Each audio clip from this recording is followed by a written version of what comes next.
Maro ny tolotra rosin'ny BOA na ny BOA Madagasikara hoentina hampandrosoana ny firenena. Anisan'izany ny ezaka ataon'ity banky ity amin'ny fananany voaka malagasy trano fonenana na ihany koa ilay antsointsika hoe logement économique. Mbola maro ireo olona tsy manana trano azy eto amintsika. Raha ny atotanisa ofisialy dia misy ny gapina 960 000 logements eto Madagasikara.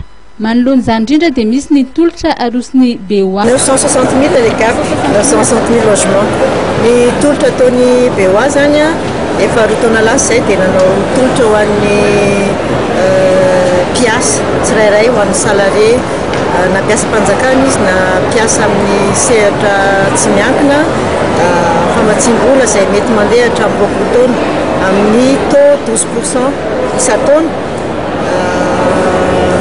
Izay hoentina zany hamatsiana fividianana na fananganana trano fonenana dia mba hicomplétena ny tolotra ataony zany ny BOA zany dia nanao soni voalohany aloha miaraka amin'ireo mpampiasa marobe na amin'ny sehatra fanjakana izany na amin'ny sehatra tsy miankina ihany koa zany nanao soni convention izay ahafahany mpiasan'ireny orinasa ireny misitraka ny tolotry ny BOA zany amina condition mirary dia etsy andaniny dia manolotra indray zany izay tolotra vaovao izay financement na promotion immobilière économique eto Madagasikara.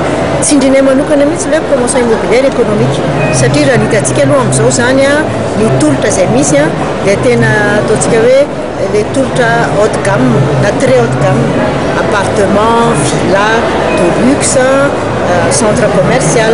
Ilaina ireny misy ny ataontsika hoe misy le marché amin'iny fa ty tolotra ity zany dia tena antso ho an'ny promoteur hoe efa manana traikefinareo amin'ireny haut de gamme ireny dia mba ataovindray ny étude zany ho amin'ny promotion immobilière économique satria be dia be zany ny ngeza be le tanjona tiana hotratrarina dia eo ny BOA zany manolotra tolotra ho an'le promoteur immobilier satria tena métier mitokana ilay izy dia manao tolotra ihany koa ho an'ireo izay entreprise izay anorona ny trano satria raha zany trano anarivony zany mba ataontsika ataoko ngambany hoe mila entreprise maromaro miara-miasa vao afaka manorona izany.